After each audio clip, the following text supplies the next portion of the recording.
apresentação? Sim, em modo apresentação. Em modo apresentação, tá.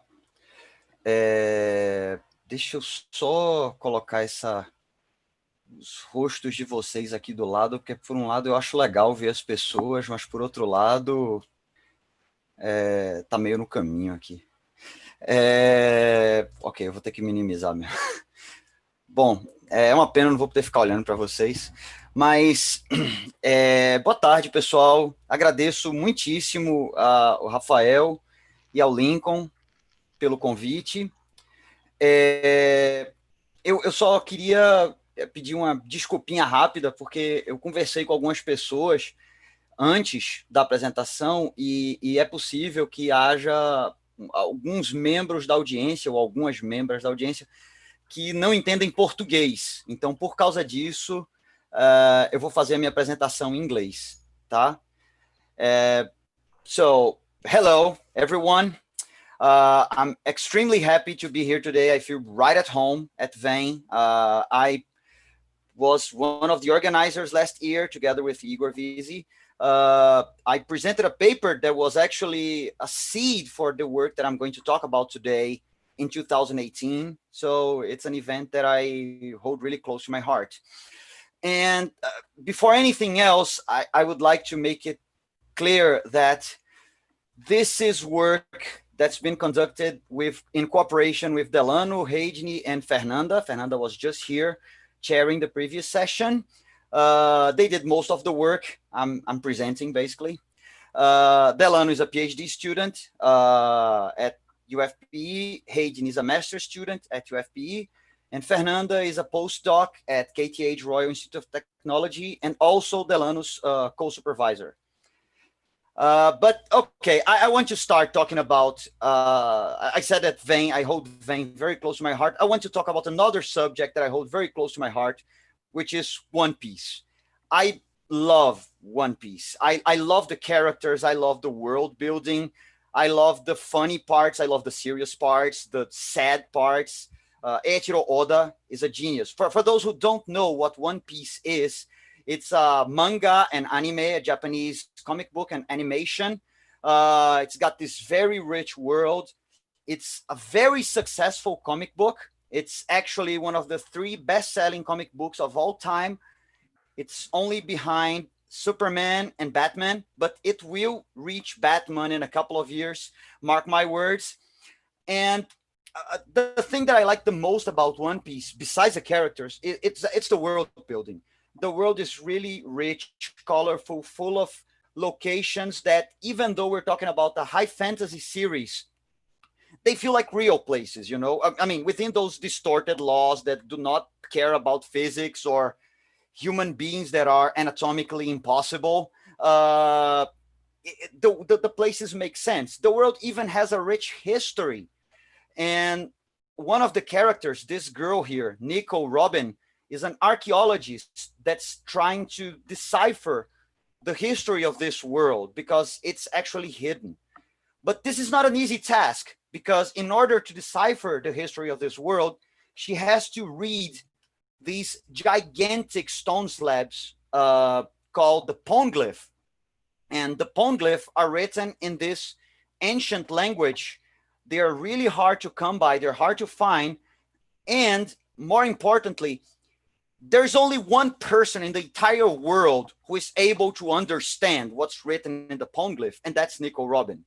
So there's only one person. And when we talk about things that only one person in the entire world is able to understand, you know, that immediately brings code to my mind.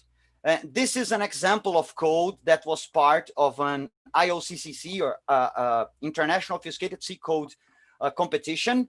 This is clearly very evil code. I mean, it's shaped like a witch's cauldron. It's got witchery, even though it's basically just a bunch of variables of type unsigned long. But it's got more weird stuff like magic and witch and nasal demons. I don't know why the demons are nasal. I don't know. And bats and specters. And the scariest of all of them, it's got go-to. Really terrorizing stuff. But you don't need to go to a competition where nerds write hard to understand code to find code that is tough to read. You just need to take a look at this very small example, just a few characters. This is actually Swift code. The previous example was in C, this one in Swift. And this is Swift code, a language that was built with the express purpose of allowing programmers to be very explicit about their intent. I won't tell you why, but the variable that will be stored in this, the value that will be stored in this variable v1 will be 20. I leave it as a homework for you to decipher how come. But yeah, it's 20. And there's also stuff such as this. This is not the first time I show this code snippet. And the fun part here, this is actually executable code. This actually works. And the fun part is this last line here. It's broken down because it's a bit long. Because as you can see, it's got a lot of question marks, a bunch of them. And they have 4 different meanings. Yes, 4 different meanings. This is part of the language. And you can build similar stuff with exclamation marks. So yeah, punctuation. But okay, enough. I've talked a little bit about C and Swift. These are languages where it's clear that it's possible to write very hard to understand code. So let's go for a language where maybe this is not the case. Let's see an example written in JavaScript. So this is a function called SumUp. It takes 2 parameters, numbers 1 and 5 in this example, these arguments, and it will sum all the numbers within a range starting at A all the way until B minus 1. So if it takes 1 and 5 as arguments, it will sum. It is supposed to sum 1, 2, 3, and 4. And this is the expected output, 10. However, if you run this program with these arguments, it will actually output 14. There's a bug here. And, you know, the way the code is written, it's not very helpful. It's not really helping us to find what is the origin of this bug. So we can try to refactor it so as to make it more legible. So we can add some indentation, some curly braces, so that we don't get confused thinking that the return is actually associated with the while loop, some spacing between the tokens, line breaks. So we made the code more legible. It's now easier to identify the elements of the program. And we can go a little bit further. We can refactor a little bit more in order to also make the code more readable. We can do this, and then we add full word names instead of just single letters. We avoid using arithmetic expressions as logic. We use a relational expression, which is actually a logic expression. We avoid side effects in expressions. I mean, we take the side effects and put them in their own statements.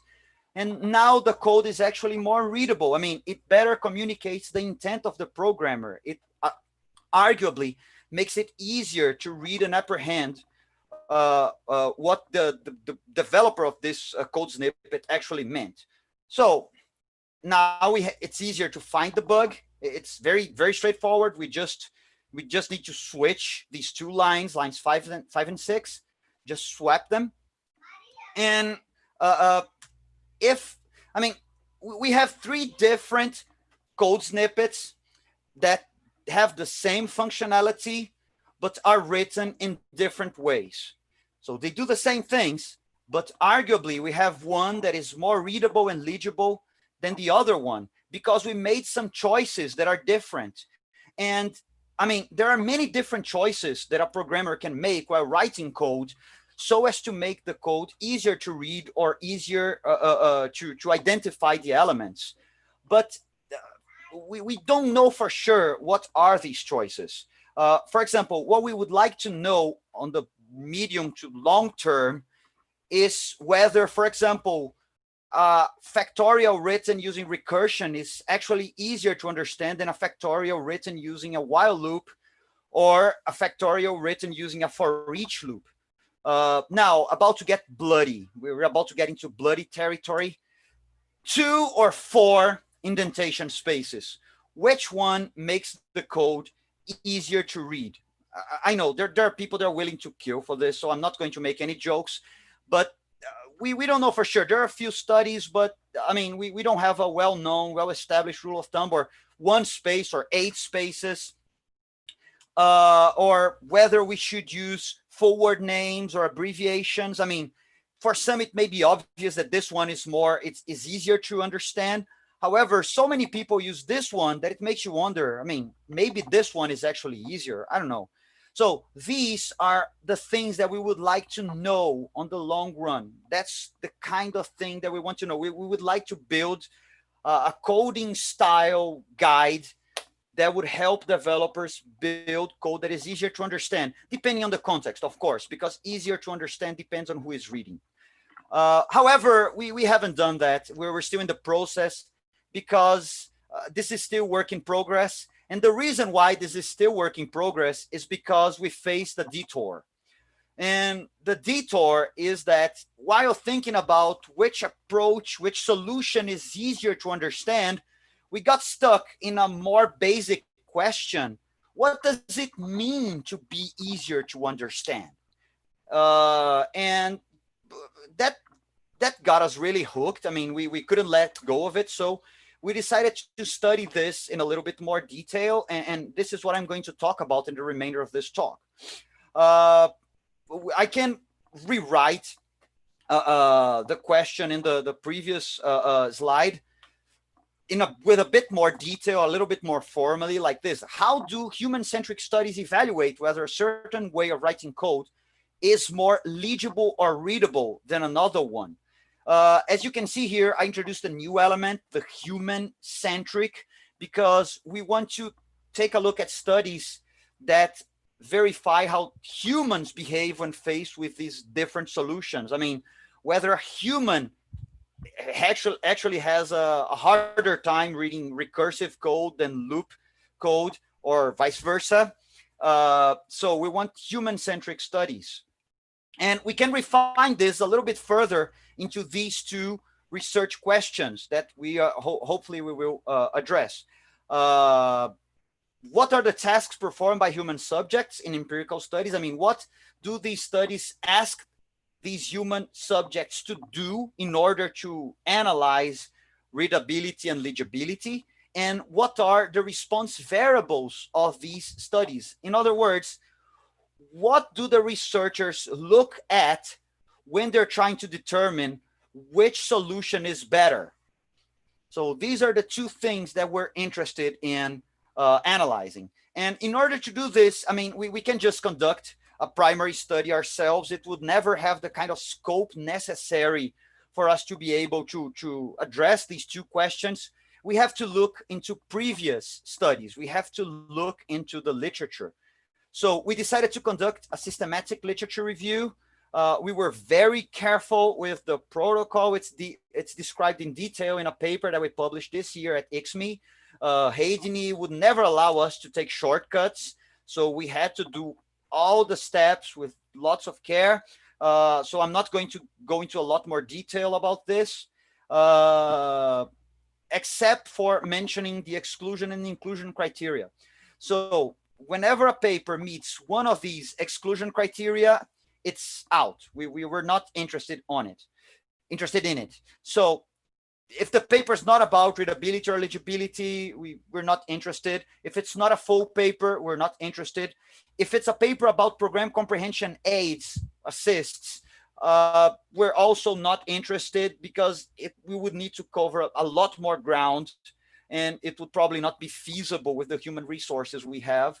And by comprehension aids or assists, I mean code visualization tools, syntax highlighters, this kind of thing. And we're also not interested in papers about accessibility. This is a very relevant topic, specifically when it comes to legibility, because for visually impaired individuals, legibility is very important, because if code is legible, that means that they have less of a hard time identifying elements of the code, which is the main obstacle for them to code. But this is not what we're covering in this study. On the other hand, a paper had to meet all the inclusion criteria in order to be included in our study. So it had to be about code comprehension.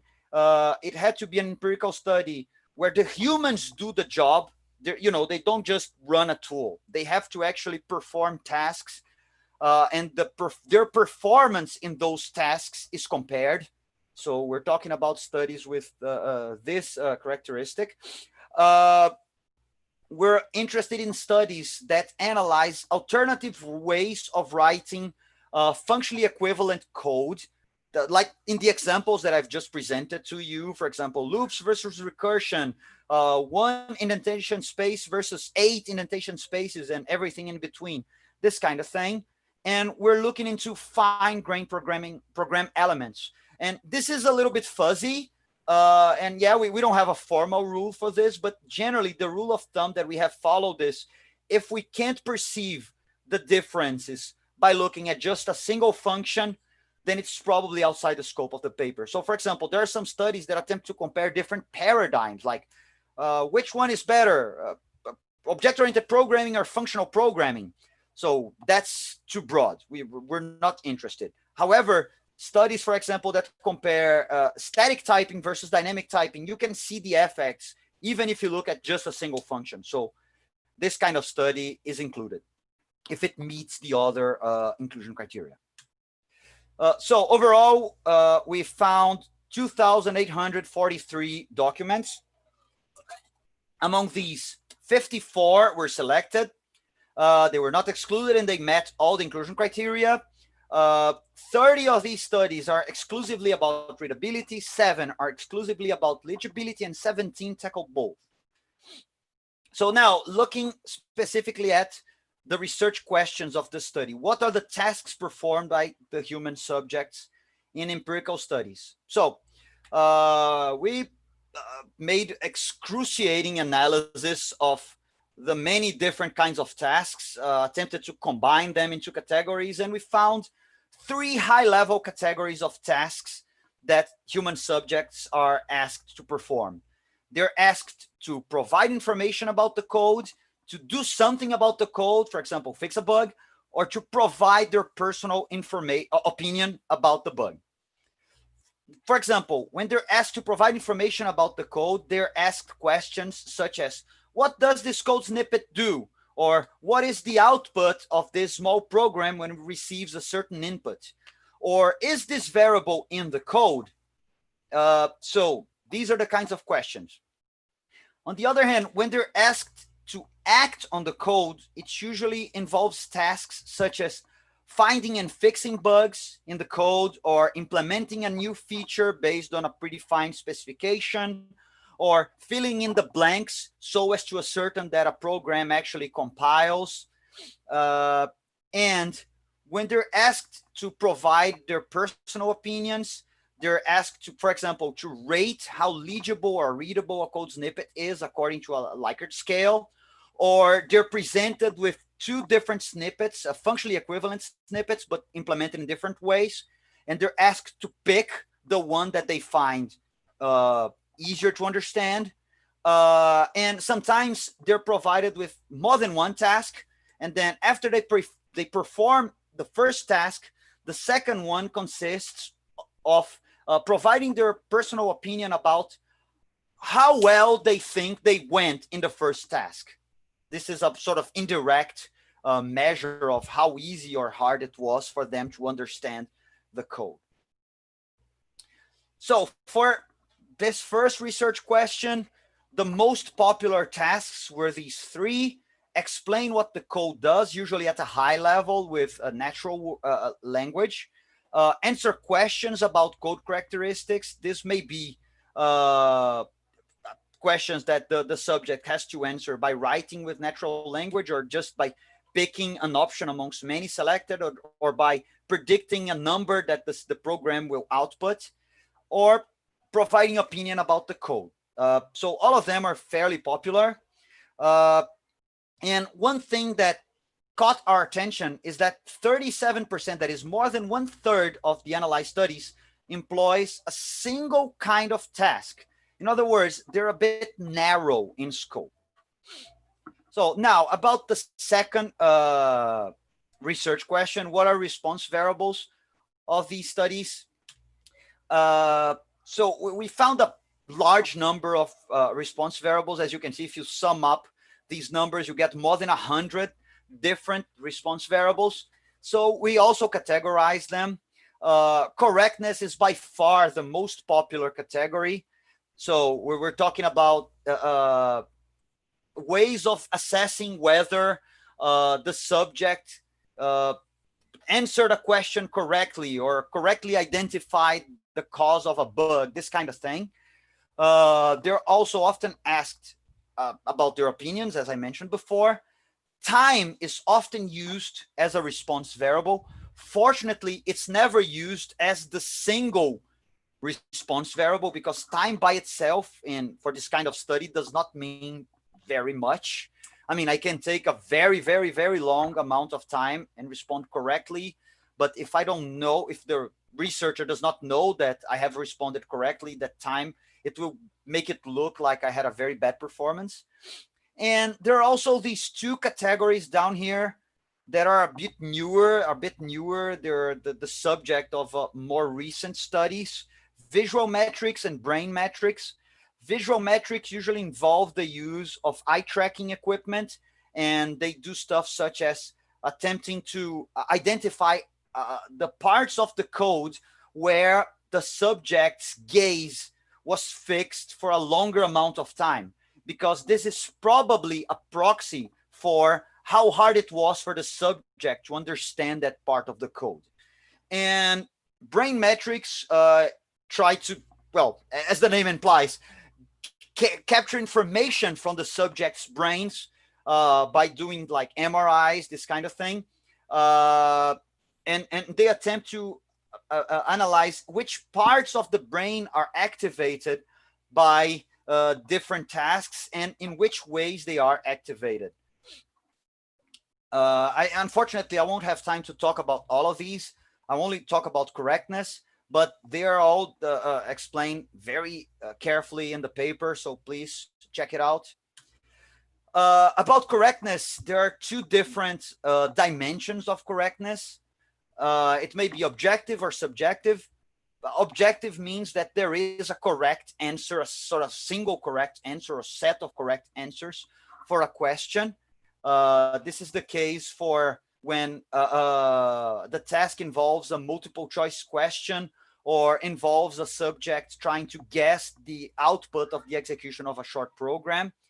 However, there are some studies that analyze correctness from a more subjective perspective. For example, they ask the subjects to explain what a program does with their own words, and then the researchers are responsible for adjudicating those responses so as to determine whether they're correct or not and how correct they are. So a lot of subjectivity gets mixed there. So for research question number 2, the most popular response variables were correctness, by far the most popular response variable.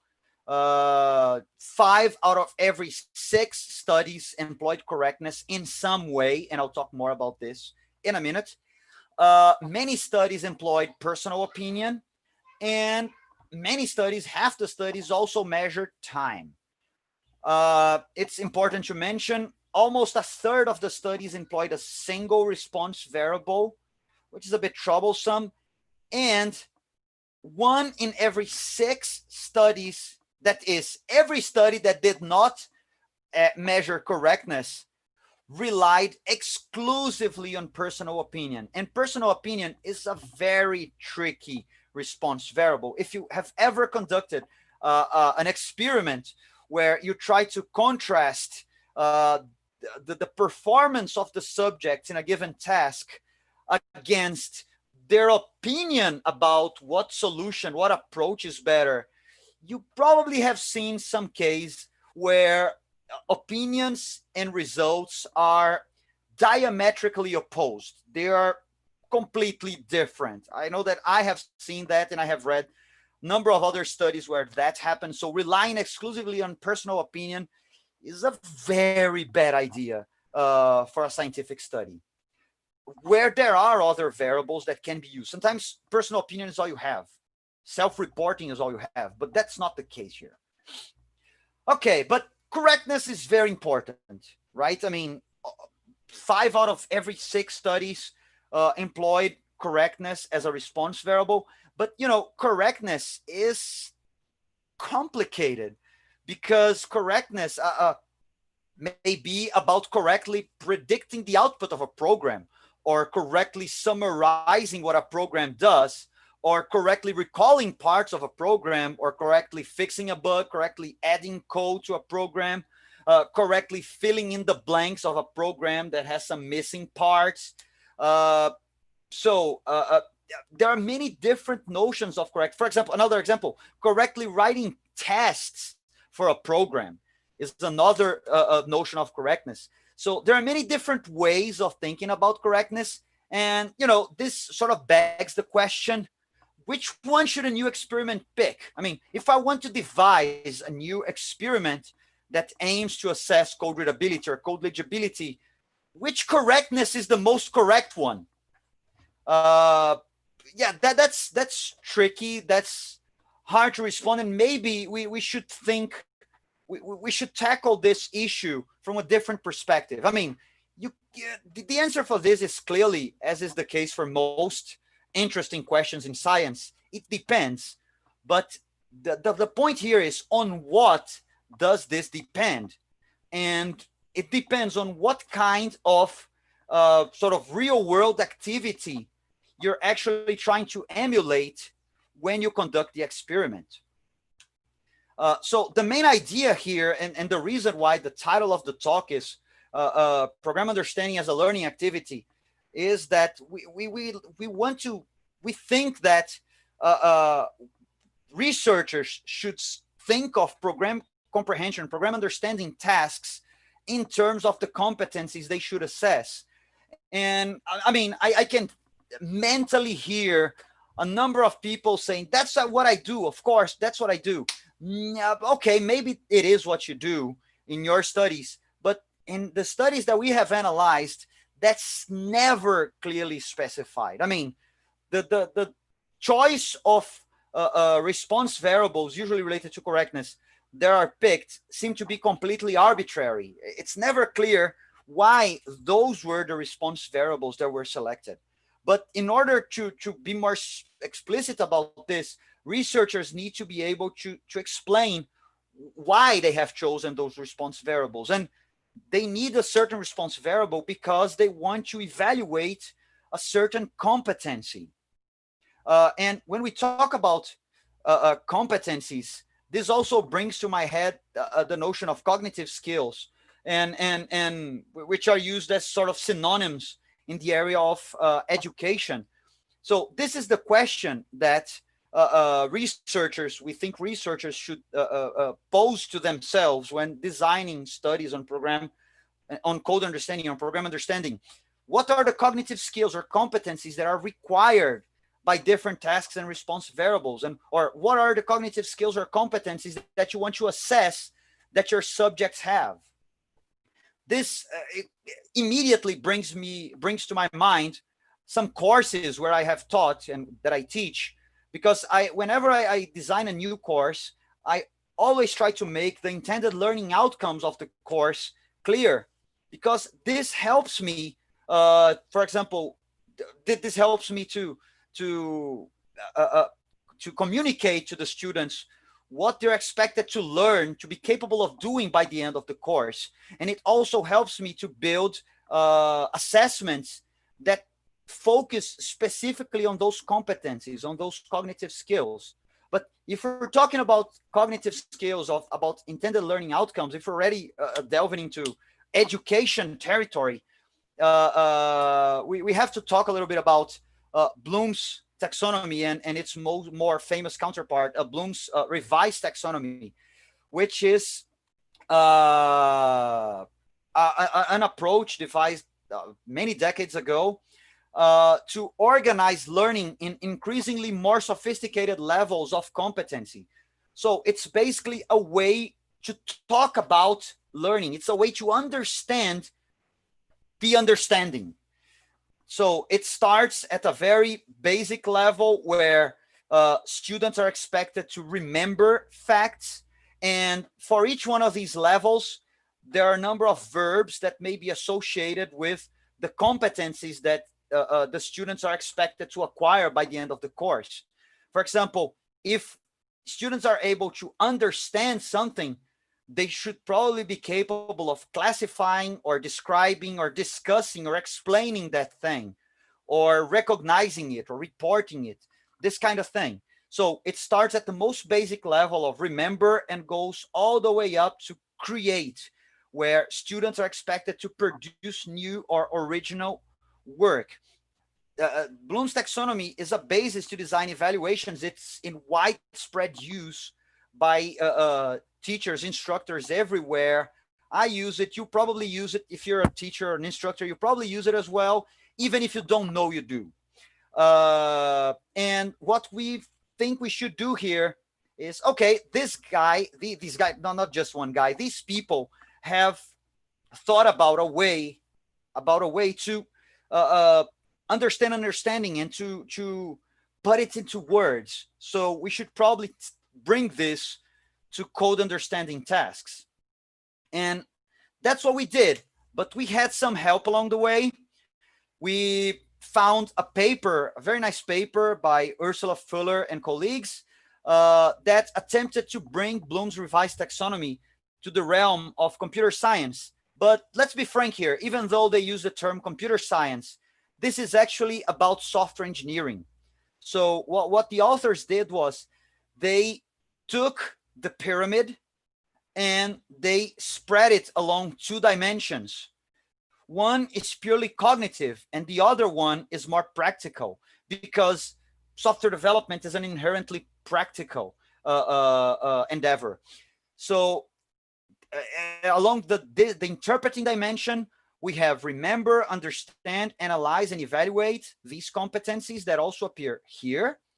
And along the producing dimension, we have apply and create, and an additional level called none, where the knowledge is being acquired, the competencies are being acquired, but not thinking about application. And what they did after creating this two-dimensional model was to identify a lot of relevant software development activities and put them here in terms of the competencies that they require. So what we have here is a nice way of looking at these activities and having the terminology and the theoretical framework to talk about these activities in terms of what they require in terms of cognitive skills from software developers and for our case, from subjects in code comprehension studies.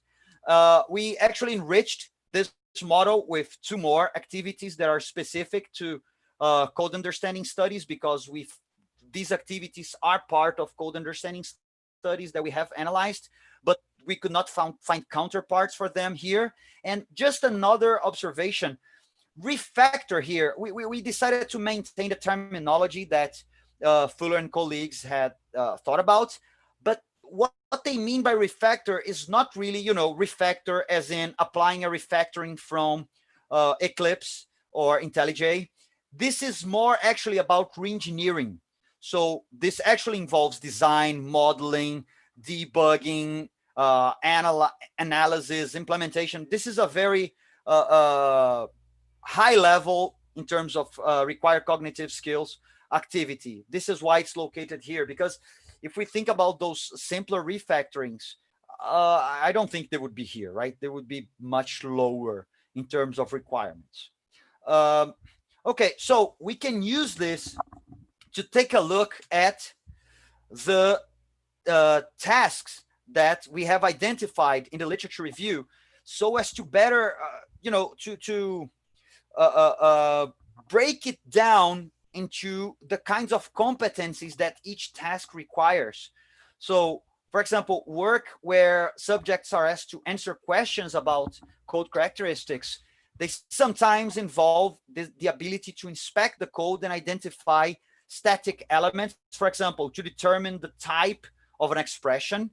And tasks that involve a subject modifying the code usually require the ability to implement code in that language, as well as tracing the code so as to determine whether the code behaves as expected. And we can actually do this more generally by means of a confusion matrix for all the studies that we have analyzed, for all the tasks. So along this axis here, we have the abilities that appear at the model plus personal opinion, which is not really an ability. So this is why it's not part of the model, but it's here because it's important. And along this axis, we have the tasks that we have identified in the literature review. And if, for example, we take answer questions about the code, we have a much better picture of what this actually means, because answering questions about the code may be about tracing, for example, that is to determine, for example, the output of a program, or what is the value that is stored in a variable at a given point during program execution, or what are the instructions that the program executes for a given input. It may be associated with the relate ability, for example, the ability to look at two different programs and identify characteristics that they share or that they do not share, either in terms of behavior or in terms of static elements. The ability to recognize, for example, whether a code snippet implements a certain algorithm or a specific data structure or design pattern, or the ability to inspect the code to identify static characteristics of an element, for example, whether a variable was initialized or whether what is the type of a given expression.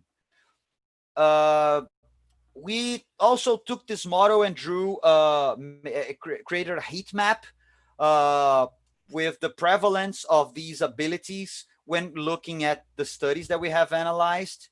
And we can see here that this part of the model is pretty much empty. In other words, the tasks, the abilities that require higher level cognitive skills, such as the ability to create or the ability to evaluate, are almost never part of studies on code understanding and program comprehension, and on at least the ones that we have analyzed. And this is a bad thing, because in the real world, when we try to understand code, this activity, this task does not exist in a vacuum, in the void. We try to understand the code because we want to do something with it. We want to write tests for it. We want to implement new functionality. We want to refactor. We want to fix a bug, whatever. Debugging actually is sort of popular, but maybe it's an exception. And so we can say that very few studies evaluate readability and legibility with complex tasks. Okay, I hope I wasn't too fast or too slow. Just a few points to finish my talk. First of all, in code understanding studies, if you're thinking about conducting a new one, and please do, we need more studies. There's a whole wide world of stuff that's never studied. For example, I have never found a study that actually analyzes the readability and the legibility of functional programming constructs, either in a functional programming language constructs, neither in functional languages, purely functional languages, nor in non-purely functional languages. Maybe because if you say that one of these constructs is not readable, there will be a lot of people who will be really, really pissed. Maybe, I don't know. But anyway, we need more studies. But if you're going to conduct a study, think about the required cognitive skills, because code understanding is a learning activity. The subjects are trying to learn about code because they want to do something with it. Furthermore, please avoid using personal opinion as a single response variable.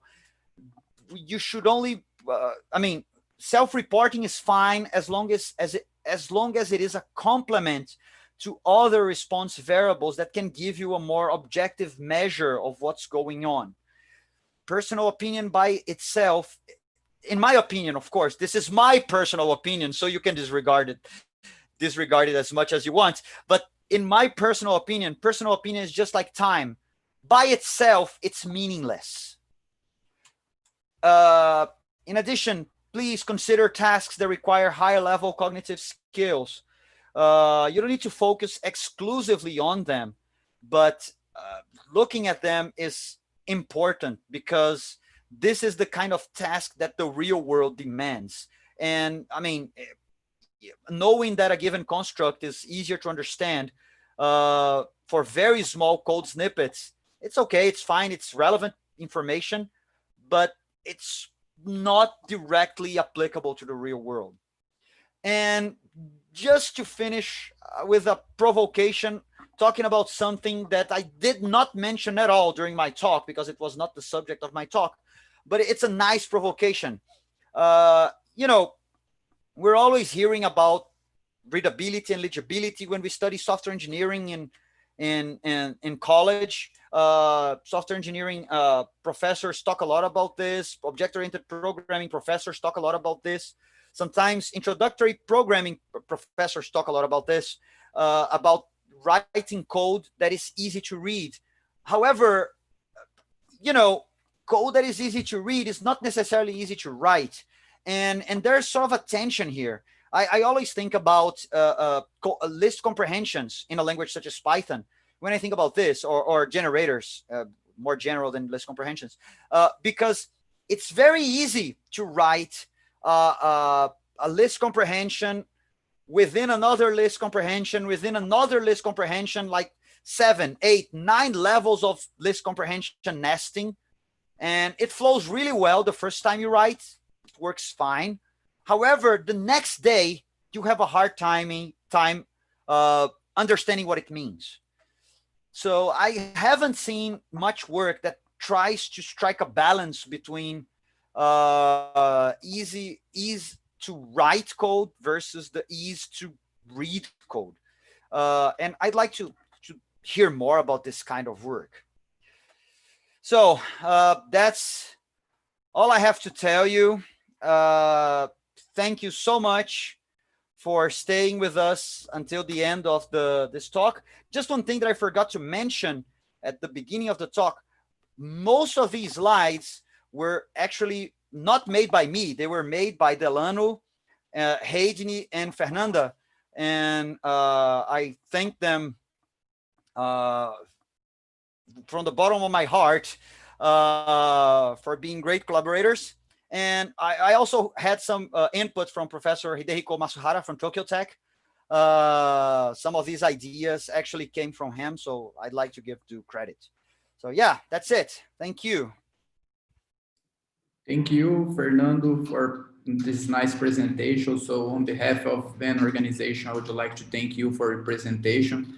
And I also would like to apologize because in the beginning, I didn't start to speaking English because I didn't know that. Sorry a lot. Sorry, guys. And I like your slides about One Piece a lot. After the presentation, we can start talking I about told you I would talk about One Piece during yeah, my you talk. You told didn't believe me. nice one. Nice one. So guys, now we are open for some questions.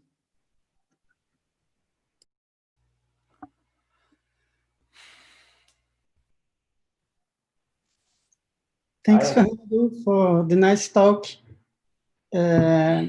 My question is more concretely, what would you recommend if someone wants to conduct a research on program comprehension? I mean, in terms of design of the experiment or the design of the study, the set of metrics that one can use, or even the set of tools that one should use, for instance. Wow. Okay, that's a very tough one because it really depends on what you're trying to evaluate. I mean, if you're talking about the kind of study that we were analyzing here, you know, work that attempts to compare 2 or more different ways of writing the same thing, I think there is a lot of work that covers this really well when it comes to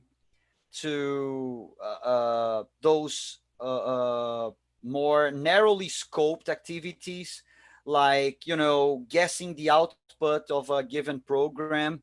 The studies that you're familiar with by Dan Gopstein, they provide a very nice framework for replications, work that you have conducted yourself, that uses ANOVA, is really nice as well, because it's uh, uh, particularly interesting because you can also put confounding factors into the equation. You can look at covariates, and that's always desirable. I mean, if software engineering were a bit more mature, we would do that all the time, but it's still a relatively, I wouldn't say new thing, because we found really old studies that did that, like from the 70s or 80s.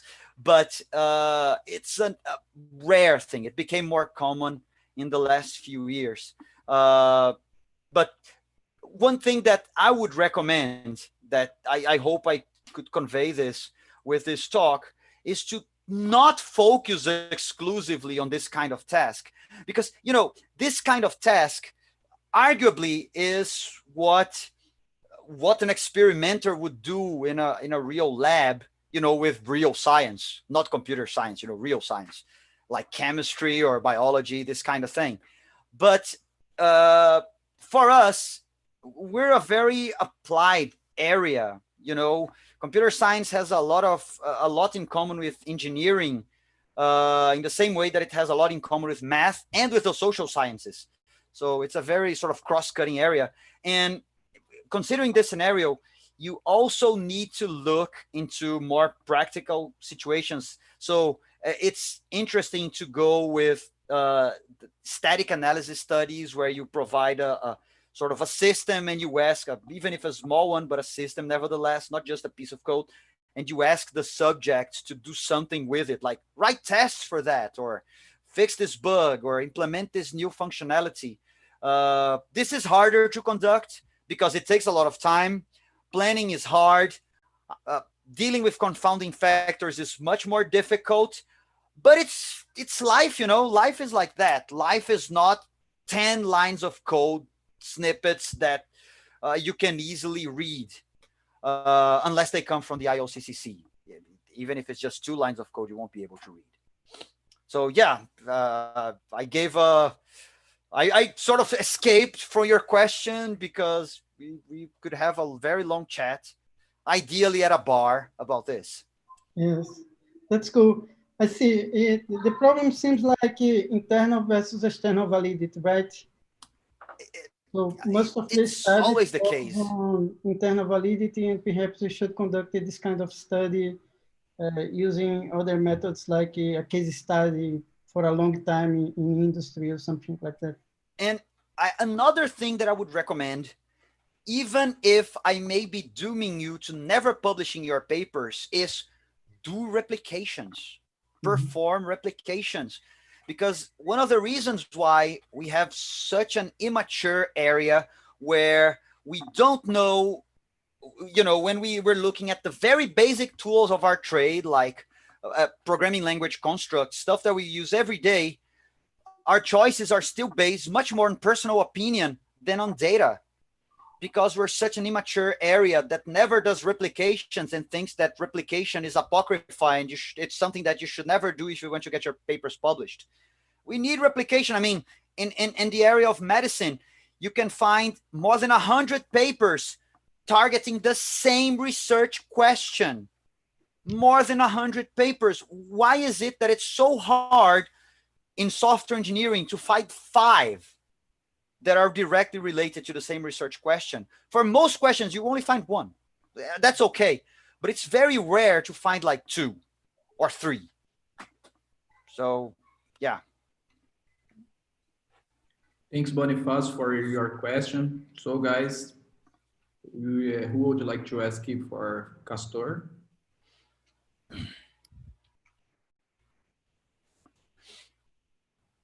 I do have a question, but it's not totally related to your presentation, but like, It's about One Piece. no, it's not.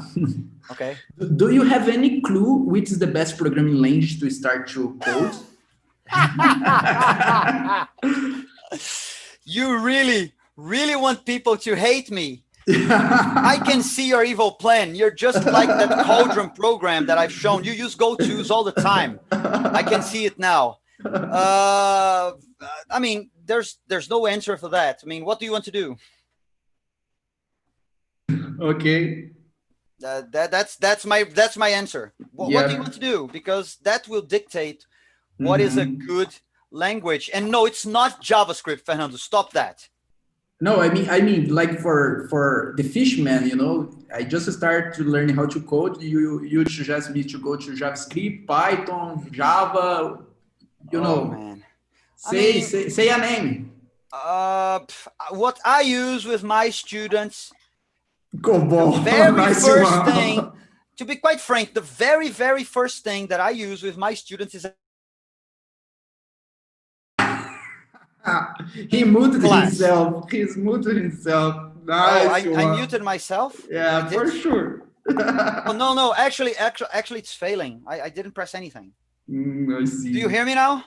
Yeah, they do. So what I was saying is, with my students, the first language that I present to them is actually Scratch, because I make them play these Scratch-based games that my 6-year-old and my 9-year-old are fans of.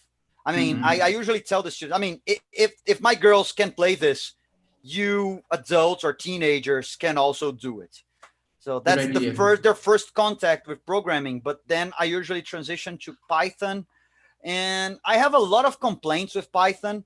So it's usually Python, but with undergrad and grad, both, because I also have grad students who are learning to code. We get students from many different areas here at UFPE. And afterwards, I transitioned to Python, but Python with type annotations. That's something that I consider to be important. Not everywhere, but at some specific places, because it's useful documentation, and beginners make lots of mistakes about types. So it helps a bit. Thank you. So guys, I guess we have a room for another question. I have one. Go ahead, Gustavo. So thank you, Fernando, for the great talk. So I was wondering how these findings are translated to another programming language. So you do one study on C or Swift or whatever, and how can we reuse these findings for, I don't know, Python? Or the idea is to rebuild all kind of studies for every possible programming language? There are two sides by which I can approach your question. First one is that if you're talking specifically about our study, its target audience consists mostly of researchers. So that's who we want to listen to what we have to say and to read our paper, because it's about how you devise new studies and about how you interpret previous studies, about how you think about previous studies. However, if you're talking about our long-term goal, to be quite frank, I think more of, just going with existing languages, much more than about building new languages, because, there are many different compromises involved in building a new language, depending on its target, on the culture where it appeared. So I'm not preaching here that we should have a new language, that it will be the one language that is more readable than anything else. If you want to go along those lines, you're probably familiar with Andreas Steffik's work, and it's precisely about that. Actually, what we would like to do is, for example, to show, and this is, of course, just my personal opinion, you can disregard it as much as you want, but just to show once and for all that stupid things such as switch case statements are stupid. You should never use them. You should just use if, because it's much easier to read. you know, or that 2 spaces is actually the ideal, or 4, I don't know. I'm not preaching for a specific number of spaces. 2 is the ideal number of spaces, because in general, people have a harder time with 8 or with 1. I don't know. So what we would like to have, and it's probably a lifetime goal, is to have this very detailed and all-encompassing coding guide that can be followed by programmers within a given context. So it's actually a collection of coding guides, because it depends on the language, that a programmer can follow so as to make code easier to understand based on empirical data, because existing coding guides are usually based on personal opinion exclusively.